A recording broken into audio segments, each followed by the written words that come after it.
ನಮಸ್ಕಾರ. ಮುಖ್ಯಾಂಶಗಳು. ಸಮಕಾಲೀನ ಆಶೋತ್ತರಕ್ಕೆ ಪೂರಕವಾಗಿ ಉನ್ನತ ಶಿಕ್ಷಣ ಸಂಸ್ಥೆಗಳಲ್ಲಿ ದೇಶೀಯ ತಂತ್ರಜ್ಞಾನ ಬಳಕೆ ಅಗತ್ಯ, ಪ್ರಧಾನಿ ನರೇಂದ್ರ ಮೋದಿ.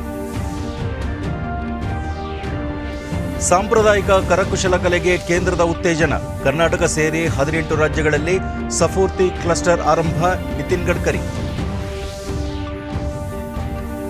ಚಿಕ್ಕಬಳ್ಳಾಪುರ ಸ್ಫೋಟ ಪ್ರಕರಣ, ಸಿಐಡಿಯಿಂದ ಸಮಗ್ರ ತನಿಖೆ, ಮೃತರ ಕುಟುಂಬಗಳಿಗೆ 5 ಲಕ್ಷ ರೂಪಾಯಿ ಪರಿಹಾರ, ಬಸವರಾಜ ಬೊಮ್ಮಾಯಿ. ಹಾಗೂ ವಿಧಾನ ಪರಿಷತ್ನಲ್ಲಿ ಮೊಬೈಲ್ ನಿಷೇಧ ಸೇರಿ ಕೆಲ ನಿಯಮಾವಳಿ ಜಾರಿ, ಮಾಧ್ಯಮಗಳು ವಿವೇಚನೆಯಿಂದ ಕಾರ್ಯನಿರ್ವಹಿಸಲು ಬಸವರಾಜ ಹೊರಟ್ಟಿ ಸಲಹೆ. ವಾರ್ತೆಗಳ ವಿವರ. 21ನೇ ಶತಮಾನದ ಭಾರತದ ಆಶೋತ್ತರ ಬದಲಾಗಿರುವುದರಿಂದ ಐಐಟಿಗಳು ಇದೀಗ ಮುಂದಿನ ಹಂತಕ್ಕೆ ಸಾಗಿ ದೇಶೀಯ ತಂತ್ರಜ್ಞಾನ ಸಂಸ್ಥೆಗಳಾಗಬೇಕು ಎಂದು ಪ್ರಧಾನಿ ನರೇಂದ್ರ ಮೋದಿ ಹೇಳಿದ್ದಾರೆ. ಪಶ್ಚಿಮ ಬಂಗಾಳದ ಖರಗ್ಪುರ್ ಭಾರತೀಯ ತಂತ್ರಜ್ಞಾನ ಸಂಸ್ಥೆ ಐಐಟಿಯ 66ನೇ ಘಟಿಕೋತ್ಸವವನ್ನು ವರ್ಚುವಲ್ ಮೂಲಕ ಭಾಷಣ ಮಾಡಿದ ಅವರು, ಐಐಟಿ ಸಂಸ್ಥೆಗಳ ಪದವೀಧರರು ಕ್ಯಾಂಪಸ್ನಿಂದ ಹೊರಬಂದ ನಂತರ ತಮ್ಮ ಜೀವನ ರೂಪಿಸಿಕೊಳ್ಳುವುದಕ್ಕೆ ಮಾತ್ರ ಸೀಮಿತವಾಗದೆ ದೇಶದ ಕೋಟ್ಯಾಂತರ ಜೀವನ ಬದಲಾವಣೆಯತ್ತ ಕೆಲಸ ಮಾಡಬೇಕು. ಸ್ವಯಂ ನವೋದ್ಯಮಗಳನ್ನು ಸ್ಥಾಪಿಸಬೇಕು. ಈ ಮೂಲಕ ದೇಶದ 130 ಕೋಟಿ ಜನರ ಆಕಾಂಕ್ಷೆಗಳ ಪ್ರತಿನಿಧಿಗಳಾಗಬೇಕು. ಇಂದಿಗೆ ಏನು ಬೇಕಾಗಿದೆ, 10 ವರ್ಷಗಳ ನಂತರ ಏನು ಅಗತ್ಯವಾಗಿದೆ ಎಂಬುದರ ಕುರಿತು ಕೆಲಸ ಮಾಡಿ ನಾಳಿನ ಆವಿಷ್ಕಾರಗಳನ್ನು ಇಂದು ನಡೆಸಬೇಕಾದ ಅಗತ್ಯವಿದೆ ಎಂದು ಅವರು ಹೇಳಿದರು. ದೇಶದಲ್ಲಿ ಆವಿಷ್ಕಾರ, ನವೋದ್ಯಮ ಹಾಗೂ ಕಾರ್ಪೊರೇಟ್ ವಲಯಗಳಲ್ಲಿ ಹೊಸ ಪರಿಸರ ನಿರ್ಮಾಣದೊಂದಿಗೆ ಆತ್ಮನಿರ್ಭರ ಭಾರತಕ್ಕೆ ಉತ್ತೇಜನ ದೊರೆಯುತ್ತಿದೆ ಎಂದು ಪ್ರಧಾನಿ ನರೇಂದ್ರ ಮೋದಿ ಹೇಳಿದ್ದಾರೆ. ರಾಜ್ಯಪಾಲರಾದ ಜಗದೀಪ್ ಧನ್ಕರ್, ಕೇಂದ್ರ ಶಿಕ್ಷಣ ಸಚಿವ ರಮೇಶ್ ಪೋಖ್ರಿಯಾಲ್ ನಿಶಾಂಕ್ ಭಾಗವಹಿಸಿದ್ದರು. सिर्फ आपके पेरेंट्स और आपके प्रोफेसर्स की ही उम्मीदें नहीं जुड़ी हैं, बल्कि 130 करोड़ भारतवासियों की आकांक्षाओं के भी आप प्रतिनिधि हैं. इसलिए इस संस्थान से देश को 21वीं सदी के आत्मनिर्भर भारत में बन रहे नए इकोसिस्टम के लिए नई लीडरशिप की भी उम्मीद है. नया इकोसिस्टम हमारे स्टार्टअप्स की दुनिया में, नया इकोसिस्टम हमारे इनोवेशन रिसर्च की दुनिया में, नया इकोसिस्टम हमारे कॉरपोरेट वर्ल्ड में और नया इकोसिस्टम देश की प्रशासनिक व्यवस्था में. इस कैंपस से निकलकर आपको सिर्फ अपना नया जीवन ही स्टार्ट नहीं करना है, बल्कि आपको देश के करोड़ों लोगों के जीवन में बदलाव लाने वाले स्वयं में एक स्टार्टअप भी बनना है. इसलिए ये जो डिग्री, ये जो मेडल आपके हाथ में है, वो एक तरह से करोड़ों आशाओं का आकांक्षा पत्र है जिन्हें आपको पूरा करना है. आप वर्तमान पर नजर रखते हुए फ्यूचर को भी एंटीसिपेट करें. हमारी आज की जरूरतें क्या हैं और 10 साल बाद क्या जरूरतें होने वाली हैं, उनके लिए आज काम करेंगे तो कल के इनोवेशंस भारत आज बनाएगा.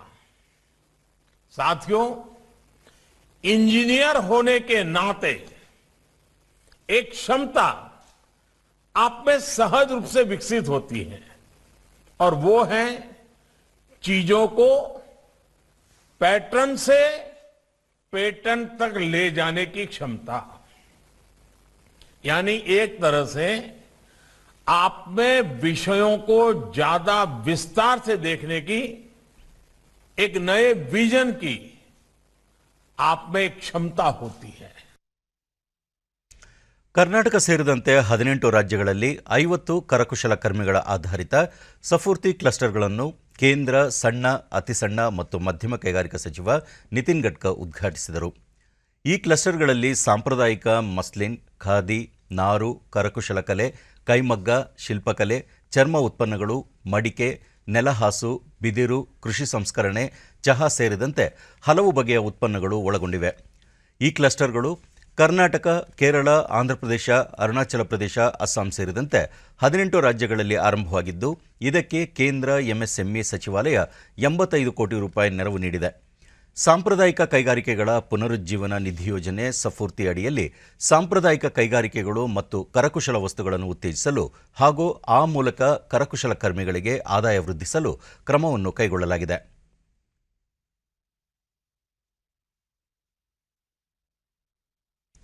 ನಂತರ ಮಾತನಾಡಿದ ಗಡ್ಕರಿ, ಗ್ರಾಹಕರಿಗೆ ಎಂತಹ ಗ್ರಾಮೀಣ ಉತ್ಪನ್ನಗಳ ಅಗತ್ಯವಿದೆ ಎಂಬ ಬಗ್ಗೆ ಇನ್ನೂ ಹೆಚ್ಚಿನ ಸಂಶೋಧನೆ ನಡೆಸಬೇಕು.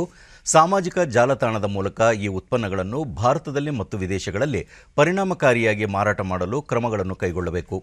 ಕೇಂದ್ರ ಸರ್ಕಾರ 371 ಕ್ಲಸ್ಟರ್ಗಳನ್ನು ಆರಂಭಿಸಲು ಉದ್ದೇಶಿಸಿದ್ದು, ಆ ಪೈಕಿ ಈಗ ಕೇವಲ 82 ಕ್ಲಸ್ಟರ್ಗಳು ಕಾರ್ಯಾರಂಭ ಮಾಡಿದೆ ಎಂದು ಹೇಳಿದರು. ಚಿಕ್ಕಬಳ್ಳಾಪುರ ಜಿಲ್ಲೆಯ ಪೆರೆಸೇಂದ್ರ ಸಮೀಪದ ಹಿರೇನಾಗವೇಲಿ ಗ್ರಾಮದಲ್ಲಿ ಕಳೆದ ರಾತ್ರಿ ಕಲ್ಲು ಕ್ವಾರಿ ಬಳಿ ಜಿಲೆಟಿನ್ ಸ್ಫೋಟ ಸಂಭವಿಸಿದೆ. ಘಟನೆಯಲ್ಲಿ 6 ಮಂದಿ ಸ್ಥಳದಲ್ಲೇ ಸಾವನ್ನಪ್ಪಿದ್ದು, ಹಲವರು ಗಾಯಗೊಂಡಿದ್ದಾರೆ. ಮೃತಪಟ್ಟವರು ಹಿರೇನಾಗವೇಲಿ ಗ್ರಾಮದ ಒಬ್ಬರು, ಬಾಗೇಪಲ್ಲಿಯ ಓರ್ವರು, ಆಂಧ್ರ ಮೂಲದ ಮೂವರು, ನೇಪಾಳದ ಒಬ್ಬರು ಎಂದು ತಿಳಿದುಬಂದಿದೆ. ಸ್ಫೋಟದ ತೀವ್ರತೆಗೆ ಮೃತದೇಹಗಳು ಛಿದ್ರವಾಗಿವೆ. ಗಾಯಾಳುಗಳನ್ನು ಆಸ್ಪತ್ರೆಗೆ ದಾಖಲಿಸಲಾಗಿದೆ. ವಿಧಿವಿಜ್ಞಾನ ಪ್ರಯೋಗಾಲಯದ ಅಧಿಕಾರಿಗಳ ತಂಡ ಘಟನಾ ಸ್ಥಳಕ್ಕೆ ಭೇಟಿ ನೀಡಿ ಪರಿಶೀಲನಾ ಕಾರ್ಯ ಕೈಗೊಂಡಿದೆ. ಆರೋಗ್ಯ ಸಚಿವ ಹಾಗೂ ಜಿಲ್ಲಾ ಉಸ್ತುವಾರಿ ಸಚಿವರು ಆಗಿರುವ ಕೆ. ಸುಧಾಕರ್ ಸ್ಥಳಕ್ಕೆ ಭೇಟಿ ನೀಡಿ ಪರಿಶೀಲನೆ ನಡೆಸಿ ಮೃತ ಕುಟುಂಬಗಳಿಗೆ ಸಾಂತ್ವನ ಹೇಳಿದರು.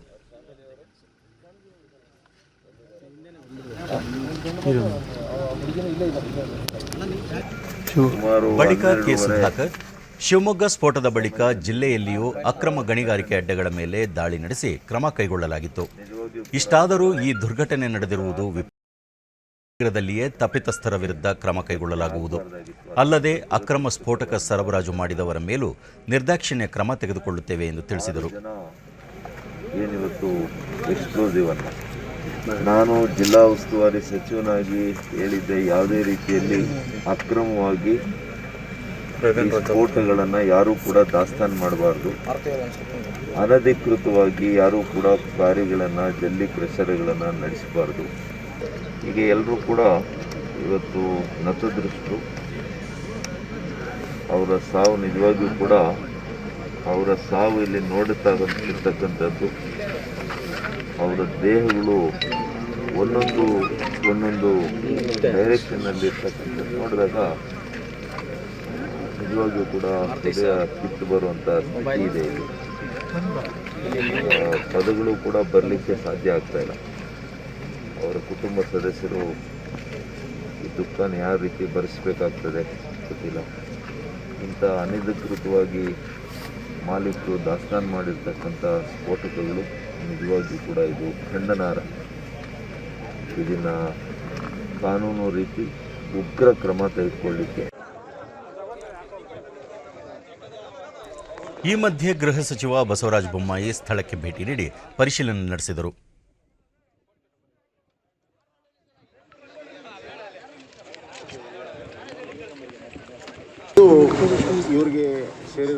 ನಂತರ ಅವರು, ಈ ಕಲ್ಲು ಗಣಿ ಆಂಧ್ರ ಮೂಲದವರಿಗೆ ಸೇರಿದ್ದು ಅದರ ಮಾಲೀಕರನ್ನು ಪತ್ತೆ ಹಚ್ಚಲಾಗುತ್ತಿದೆ.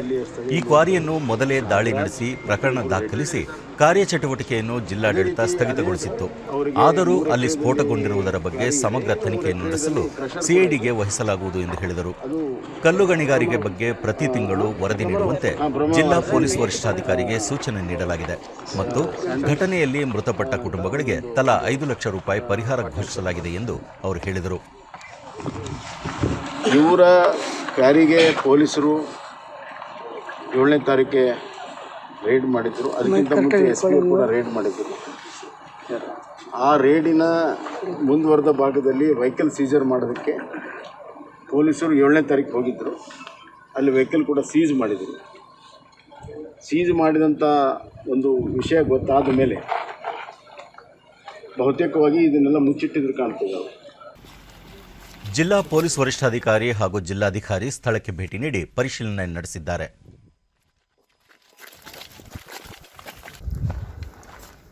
ಪೊಲೀಸ್ ವರಿಷ್ಠಾಧಿಕಾರಿ ಜಿಕೆ ಮಿಥುನ್ ಕುಮಾರ್ ಘಟನೆ ಬಗ್ಗೆ ಇನ್ನೂ ಹೆಚ್ಚಿನ ಮಾಹಿತಿಯನ್ನು ಸಂಗ್ರಹಿಸಲಾಗುತ್ತಿದೆ.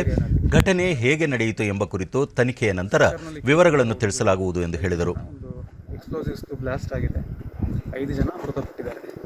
ಇವತ್ತು ರಾತ್ರಿ ಈ ಘಟನೆ ಆಗಿದೆ, ಹೇಗಾಗಿದೆ ಏನು ಎತ್ತ ಅಂತಂದು ತನಿಖೆ ಮಾಡ್ತೇವೆ. ಇನ್ನು ಮಾಹಿತಿ ಸಿಕ್ಕಿದ ನಂತರ ನಾನು ತಿಳಿಸ್ತೀನಿ. ಜಿಲ್ಲಾಧಿಕಾರಿ ಲತಾ, ಈಗಾಗಲೇ ಕಲ್ಲು ಕ್ವಾರಿ ಮೇಲೆ 4 ಪ್ರಕರಣಗಳು ದಾಖಲಾಗಿದ್ದು ಘಟನೆ ಬಗ್ಗೆ ತನಿಖೆ ನಂತರ ಮುಂದಿನ ಕ್ರಮ ಜರುಗಿಸಲಾಗುವುದು ಎಂದರು.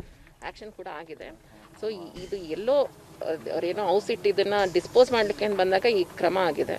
ಸೊ ಕ್ವಾರಿನಲ್ಲಾಗಲಿ ಅಥವಾ ಕ್ರಷರಲ್ಲಾಗಲಿ ಅವರು ಎಕ್ಸ್ಪ್ಲೋಸಿವ್ಸ್ ಅವ್ರಿಗೆ ಸಿಕ್ಕಿಲ್ಲ. ಅಂದರೆ ಫಸ್ಟ್ ಟೈಮ್ ಏನು ಸಿಕ್ಕಿದಾಗ ಅದನ್ನೆಲ್ಲ ಸೀಸ್ ಮಾಡಿ ಅವ್ರ ಮೇಲೆ ಕೇಸು ಆಗಿದೆ. ಅವತ್ತಿಂದ ಕ್ವಾರಿ ನಡೀತಾನೂ ಇಲ್ಲ.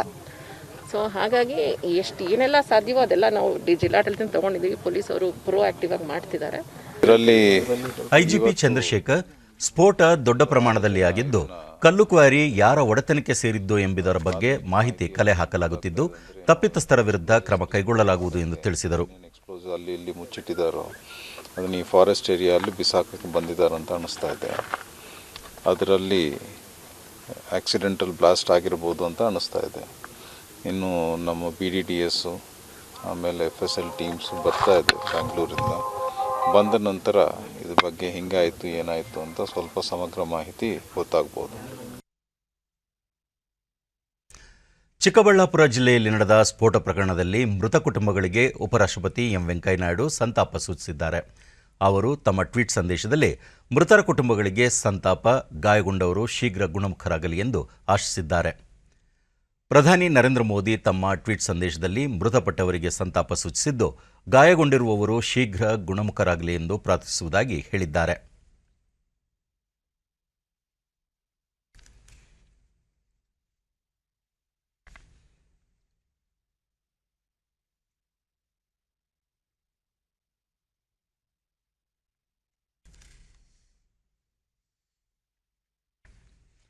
ಈ ಮಧ್ಯೆ ಮುಖ್ಯಮಂತ್ರಿ BS ಯಡಿಯೂರಪ್ಪ ತಮ್ಮ ಟ್ವೀಟ್ ಸಂದೇಶದಲ್ಲಿ ಚಿಕ್ಕಬಳ್ಳಾಪುರ ಜಿಲ್ಲೆಯ ಹಿರೇನಾಗವೇಲಿ ಗ್ರಾಮದಲ್ಲಿ ಜಿಲೆಟಿನ್ ಸ್ಫೋಟ ಪ್ರಕರಣದ ಸಂಪೂರ್ಣ ತನಿಖೆ ನಡೆಸಿ ತಪ್ಪಿತಸ್ಥರ ವಿರುದ್ಧ ಕಠಿಣ ಕಾನೂನು ಕ್ರಮ ಕೈಗೊಳ್ಳಲಾಗುವುದು ಎಂದು ತಿಳಿಸಿದ್ದಾರೆ. ಸ್ಫೋಟದಲ್ಲಿ 6 ಮಂದಿ ಮೃತಪಟ್ಟಿರುವುದು ತೀವ್ರ ಆಘಾತ ತಂದಿದೆ. ಜಿಲ್ಲಾ ಉಸ್ತುವಾರಿ ಸಚಿವರು ಮತ್ತು ಹಿರಿಯ ಅಧಿಕಾರಿಗಳಿಂದ ಮಾಹಿತಿ ಪಡೆಯಲಾಗುತ್ತಿದೆ. ಈ ದುರ್ಘಟನೆಯ ಬಗ್ಗೆ ಉನ್ನತ ಮಟ್ಟದ ತನಿಖೆ ನಡೆಯುತ್ತಿದ್ದು ತಪ್ಪಿತಸ್ಥರ ವಿರುದ್ಧ ನಿರ್ದಾಕ್ಷಿಣ್ಯ ಕ್ರಮ ಕೈಗೊಳ್ಳಲಾಗುವುದು ಎಂದು ಹೇಳಿದ್ದಾರೆ. ಅಲ್ಲದೆ ಮೃತರ ಆತ್ಮಕ್ಕೆ ಶಾಂತಿ ಹಾಗೂ ಮೃತರ ಕುಟುಂಬಗಳಿಗೆ ಸಂತಾಪವನ್ನು ಸೂಚಿಸಿದ್ದಾರೆ. ಚಿಕ್ಕಬಳ್ಳಾಪುರ ಜಿಲ್ಲೆ ಹಿರೇನಾಗವೇಲಿಯಲ್ಲಿ ನಡೆದ ಸ್ಫೋಟ ಪ್ರಕರಣದಲ್ಲಿ ಯಾರೇ ಭಾಗಿಯಾಗಿದ್ದರೂ ನಿರ್ದಾಕ್ಷಿಣ್ಯವಾಗಿ ಕ್ರಮ ಜರುಗಿಸಲಾಗುವುದು. ತಪ್ಪಿತಸ್ಥರು ಎಷ್ಟೇ ಪ್ರಭಾವಿಗಳಾಗಿದ್ದರೂ ಅವರನ್ನು ರಕ್ಷಣೆ ಮಾಡುವ ಪ್ರಶ್ನೆಯೇ ಇಲ್ಲ ಎಂದು ಗಣಿ ಮತ್ತು ಭೂವಿಜ್ಞಾನ ಸಚಿವ ಮುರುಗೇಶ್ ನಿರಾಣಿ ತಿಳಿಸಿದ್ದಾರೆ. ಅವರು ತಮ್ಮ ಟ್ವೀಟ್ನಲ್ಲಿ ಶಿವಮೊಗ್ಗ ಸ್ಫೋಟದ ನಂತರ ಇಂತಹ ಘಟನೆ ನಡೆದಿರುವುದು ತುಂಬ ದುರದೃಷ್ಟಕರ. ಸರ್ಕಾರ ಸೂಕ್ತ ತನಿಖೆ ನಡೆಸಿ ಇದರಲ್ಲಿ ಭಾಗಿಯಾಗಿರುವವರ ವಿರುದ್ಧ ಕಠಿಣ ಕಾನೂನು ಕ್ರಮ ಕೈಗೊಳ್ಳಲಿದೆ ಎಂದು ಹೇಳಿದ್ದಾರೆ. ಘಟನೆಯಲ್ಲಿ ಕಾರ್ಮಿಕರು ಸಾವನ್ನಪ್ಪಿರುವ ಸುದ್ದಿ ಕೇಳಿ ಮನಸ್ಸಿಗೆ ತೀವ್ರ ಆಘಾತವಾಗಿದೆ. ಮೃತರ ಆತ್ಮಕ್ಕೆ ಶಾಂತಿ ದೊರಕಲಿ, ಸಂತ್ರಸ್ತರ ಕುಟುಂಬಗಳಿಗೆ ಸಂತಾಪಗಳು ಎಂದು ಹೇಳಿದ್ದಾರೆ. ಇನ್ನು ಮುಂದೆ ಕಲ್ಲು ಕ್ವಾರಿ ಹಾಗೂ ಗಣಿಗಾರಿಕೆ ಪ್ರದೇಶಗಳಲ್ಲಿ ಸ್ಫೋಟಕ ವಸ್ತುಗಳನ್ನು ಬಳಸಲು ಸರ್ಕಾರದಿಂದ ಅನುಮತಿ ಪಡೆಯುವುದು ಕಡ್ಡಾಯಗೊಳಿಸಿ ಹೊಸ ಕಾನೂನು ಜಾರಿಗೊಳಿಸಲಾಗುವುದು ಎಂದು ಸಚಿವ ಮುರುಗೇಶ್ ನಿರಾಣಿ ದೆಹಲಿಯಲ್ಲಿ ತಿಳಿಸಿದ್ದಾರೆ.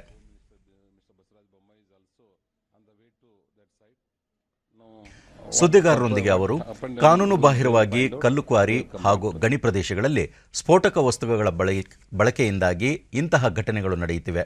ಹಾಗಾಗಿ ಇನ್ನು ಮುಂದೆ ಅದನ್ನು ತಡೆಯಲು ಬಿಗಿಯಾದ ಕ್ರಮಗಳನ್ನು ಕೈಗೊಳ್ಳಲಾಗುವುದು. ಅಕ್ರಮ ಗಣಿಗಾರಿಕೆಗಳಲ್ಲಿ ಭಾಗಿಯಾಗಿರುವವರ ವಿರುದ್ಧ ಕಠಿಣ ಕ್ರಮ ಕೈಗೊಳ್ಳಲಾಗುವುದು ಎಂದು ಹೇಳಿದ್ದಾರೆ.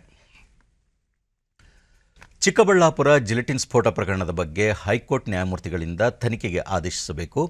ಘಟನೆಗೆ ಕಾರಣರಾದ ಜಿಲ್ಲೆಯ ಎಲ್ಲ ಅಧಿಕಾರಿಗಳನ್ನು ಅಮಾನತಿನಲ್ಲಿಟ್ಟು ಕ್ರಿಮಿನಲ್ ಮೊಕದ್ದಮೆ ದಾಖಲಿಸಬೇಕೆಂದು ವಿಧಾನಸಭೆಯ ವಿರೋಧ ಪಕ್ಷದ ನಾಯಕ ಸಿದ್ದರಾಮಯ್ಯ ಆಗ್ರಹಿಸಿದ್ದಾರೆ.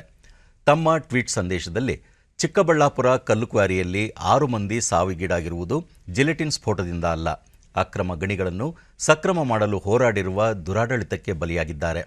ಶಿವಮೊಗ್ಗ ಸ್ಫೋಟದ ನಂತರ ನಡೆದ ಈ ಸ್ಫೋಟ ರಾಜ್ಯ ಸರ್ಕಾರದ ನಿಷ್ಕ್ರಿಯತೆ, ಬೇಜವಾಬ್ದಾರಿತನ ಮತ್ತು ಅಕ್ರಮದಲ್ಲಿ ಶಾಮೀಲಾಗಿರುವ ಭ್ರಷ್ಟತನಕ್ಕೆ ಸಾಕ್ಷಿ ಎಂದು ಹೇಳಿದ್ದಾರೆ. ಕರ್ನಾಟಕದಲ್ಲಿ 2,000ಕ್ಕೂ ಅಧಿಕ ಅನಧಿಕೃತ ಕ್ರಷರ್ ಮತ್ತು ಕ್ವಾರಿಗಳಿದ್ದು ಮುಖ್ಯಮಂತ್ರಿ ತಕ್ಷಣ ಅವುಗಳ ಪಟ್ಟಿ ಬಿಡುಗಡೆ ಮಾಡಬೇಕು ಮತ್ತು ನಿರ್ದಾಕ್ಷಿಣ್ಯವಾಗಿ ಅವುಗಳನ್ನು ಮುಚ್ಚಿಸುವ ಕೆಲಸ ಮಾಡಬೇಕು ಎಂದು ಒತ್ತಾಯಿಸಿದ್ದಾರೆ. ಕೊರೋನಾ ಮಾತ್ರವಲ್ಲ, ಭವಿಷ್ಯದಲ್ಲಿ ಎದುರಾಗಲಿರುವ ಎಲ್ಲ ಬಗೆಯ ಸಾಂಕ್ರಾಮಿಕಗಳ ವಿರುದ್ಧ ಹೋರಾಡಲು ದೇಶದ ಆರೋಗ್ಯ ವಲಯವನ್ನು ಸಜ್ಜುಗೊಳಿಸಲು ಹಲವು ಕ್ರಮಗಳನ್ನು ಕೈಗೊಳ್ಳಲಾಗುತ್ತಿದೆ ಎಂದು ಪ್ರಧಾನಿ ನರೇಂದ್ರ ಮೋದಿ ಹೇಳಿದ್ದಾರೆ. ಅವರು ಇಂದು ಆರೋಗ್ಯ ವಲಯಕ್ಕೆ ಸಂಬಂಧಿಸಿದಂತೆ ಬಜೆಟ್ ಅಂಶಗಳ ಕುರಿತು ವೆಬಿನಾರ್ ಮೂಲಕ ಮಾತನಾಡಿ, ಬಜೆಟ್ನಲ್ಲಿ ಘೋಷಿಸಲಾಗಿರುವ ಎಲ್ಲ ಯೋಜನೆಗಳು ಏಪ್ರಿಲ್ 1ರಿಂದ ಆರಂಭವಾಗಲಿದೆ. ಹಾಗಾಗಿ ಫೆಬ್ರವರಿ ಮತ್ತು ಮಾರ್ಚ್ ತಿಂಗಳಲ್ಲಿ ಯೋಜನೆಗಳ ಜಾರಿಗೆ ಅಗತ್ಯ ಸಿದ್ಧತೆ ಕೈಗೊಳ್ಳಲಾಗುವುದು ಎಂದರು. ಆರೋಗ್ಯ ವಲಯಕ್ಕೆ ಹಿಂದೆಂದೂ ನೀಡದಷ್ಟು ಪ್ರಾಮುಖ್ಯತೆಯನ್ನು ನೀಡಿ ಅಧಿಕ ಮೊತ್ತವನ್ನು ನಿಗದಿಪಡಿಸಲಾಗಿದೆ. ಇದು ಎಲ್ಲ ದೇಶವಾಸಿಗಳ ಸ್ವಾಸ್ಥ್ಯ ರಕ್ಷಣೆ ಬದ್ಧತೆಯ ಪ್ರತೀಕವಾಗಿದೆ ಎಂದು ಪ್ರಧಾನಿ ಹೇಳಿದರು. ಕೊರೋನಾ ಅಗ್ನಿ ಪರೀಕ್ಷೆಯನ್ನು ದೇಶ ಯಶಸ್ವಿಯಾಗಿ ಎದುರಿಸಿದೆ. ಲಕ್ಷಾಂತರ ಜೀವವನ್ನು ಉಳಿಸುವಲ್ಲಿ ಯಶಸ್ವಿಯಾಗಿದ್ದೇವೆ. ದೇಶದಲ್ಲಿ ಪ್ರಯೋಗಾಲಯ ಸೇರಿದಂತೆ ಆರೋಗ್ಯ ವಲಯದಲ್ಲಿ ಸರ್ಕಾರ ಮತ್ತು ಖಾಸಗಿ ಸಹಭಾಗಿತ್ವದಲ್ಲಿ ಮೂಲಸೌಕರ್ಯವನ್ನು ಭಾರೀ ಪ್ರಮಾಣದಲ್ಲಿ ವೃದ್ಧಿಸಲಾಗಿದೆ ಎಂದರು. ಭವಿಷ್ಯದಲ್ಲಿ ಎದುರಾಗಬಹುದಾದ ಸಾಂಕ್ರಾಮಿಕಗಳ ವಿರುದ್ಧ ಹೋರಾಡಲು ಆರೋಗ್ಯ ಕ್ಷೇತ್ರದ ಬಲವರ್ಧನೆ ಅವಶ್ಯಕ. ಆ ನಿಟ್ಟಿನಲ್ಲಿ ವೈದ್ಯಕೀಯ ಸಾಧನಗಳಿಂದ ಔಷಧಿಗಳವರೆಗೆ, ವೆಂಟಿಲೇಟರ್ನಿಂದ ವ್ಯಾಕ್ಸಿನ್ವರೆಗೆ, ವೈದ್ಯರಿಂದ ತಜ್ಞರವರೆಗೆ ಎಲ್ಲ ರೀತಿಯಲ್ಲೂ ದೇಶವನ್ನು ಸಜ್ಜುಗೊಳಿಸಲಾಗುವುದು ಎಂದರು. ಆರೋಗ್ಯ ಕ್ಷೇತ್ರದ ಬಲವರ್ಧನೆಗೆ ಪಿಎಂ ಆತ್ಮನಿರ್ಭರ ಸ್ವಾಸ್ಥ್ಯ ಭಾರತ್ ಯೋಜನೆಯನ್ನು ಜಾರಿಗೊಳಿಸುತ್ತಿದ್ದು, ಇದು ದೇಶದ ಆರೋಗ್ಯ ವಲಯದಲ್ಲಿ ಮಹತ್ವದ ಬದಲಾವಣೆಯನ್ನು ತರಲಿದೆ.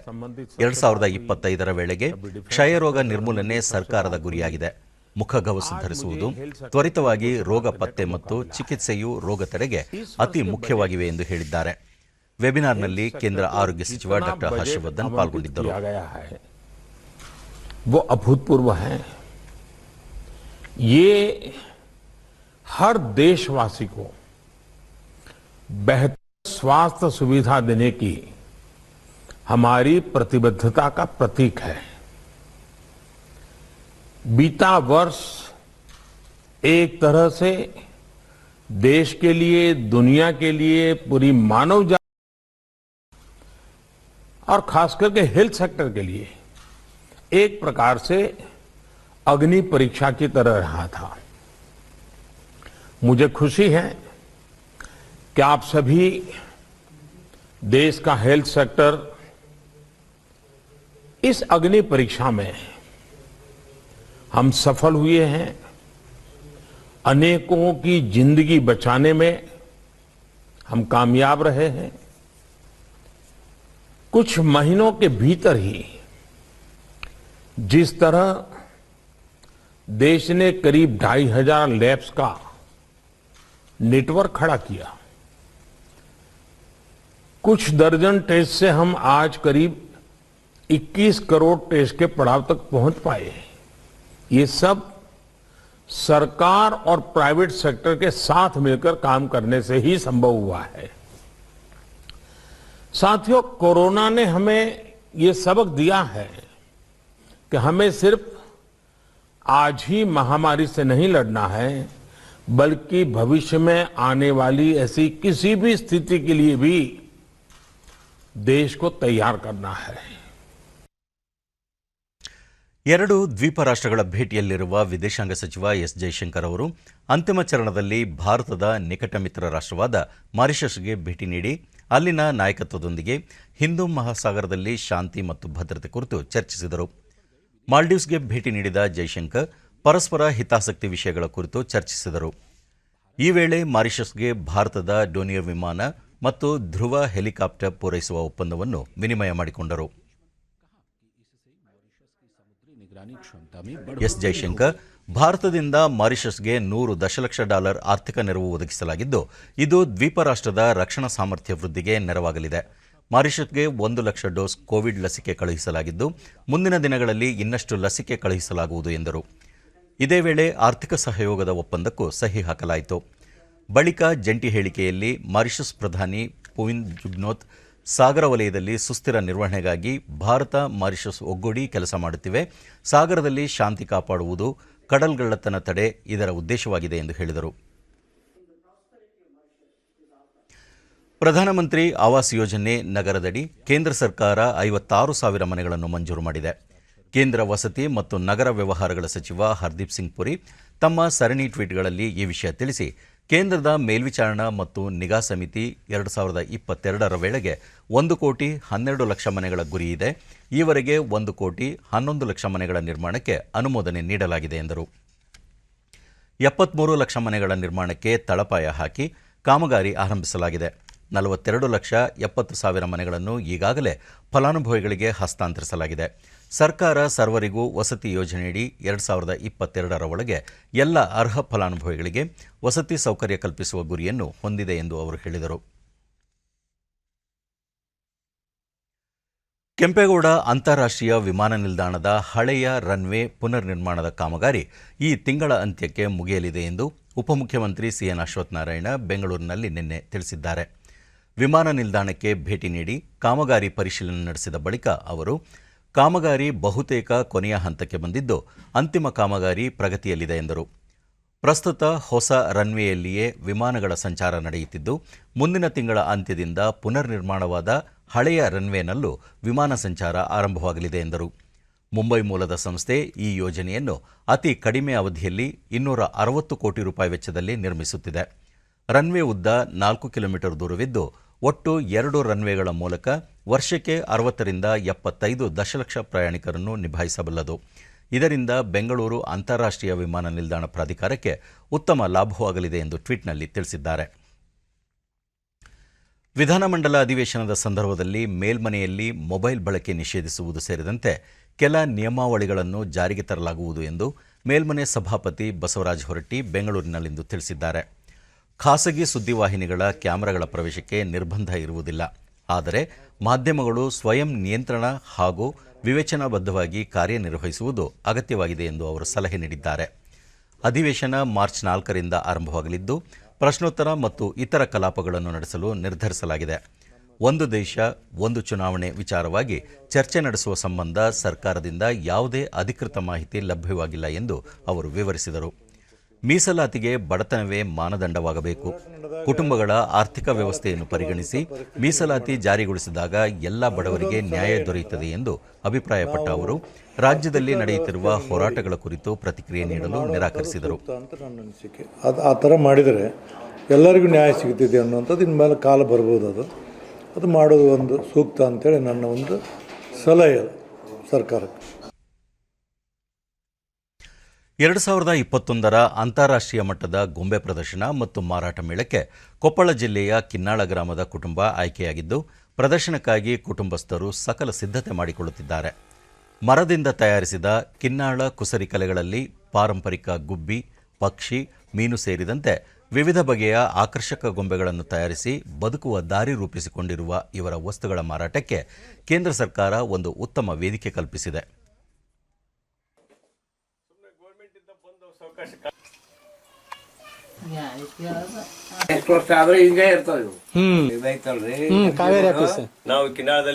ಡಿಡಿ ನ್ಯೂಸ್ನೊಂದಿಗೆ ಚಿತ್ರಗಾರ ರಮೇಶ್.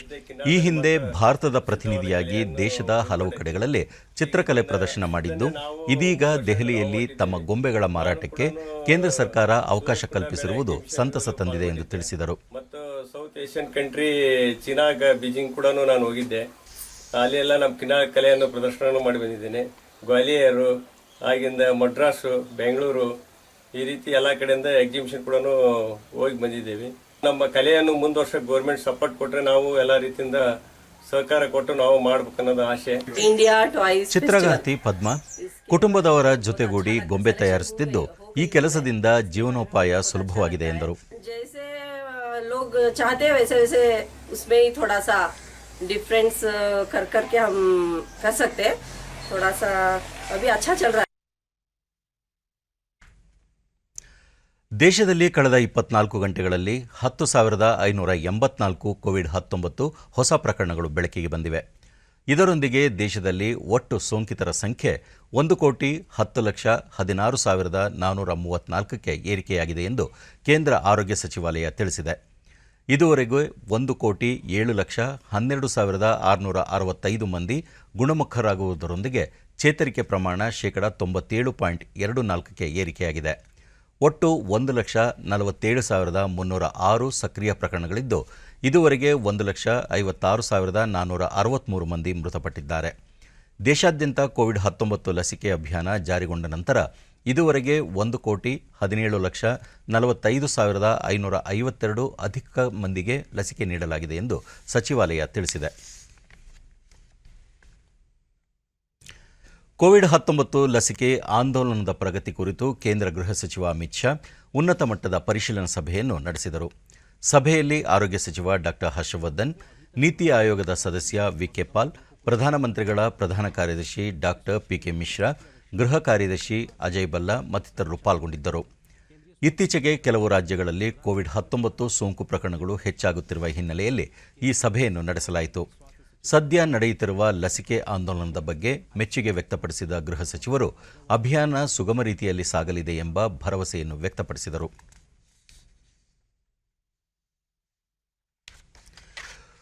ಗುಜರಾತ್ನಲ್ಲಿ ಅಹಮದಾಬಾದ್ ಸೇರಿದಂತೆ 6 ಮಹಾನಗರ ಪಾಲಿಕೆಗಳ ಚುನಾವಣೆಯ ಮತ ಎಣಿಕೆ ಪ್ರಗತಿಯಲ್ಲಿದೆ.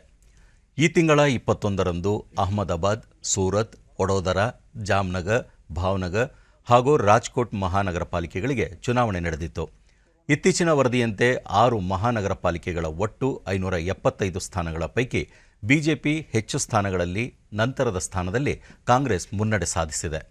ಬಿಎಸ್ಪಿ ಮತ್ತು ಆಮ್ ಆದ್ಮಿ ಪಕ್ಷ ಸಹ ಖಾತೆಗಳನ್ನು ತೆರೆದಿವೆ.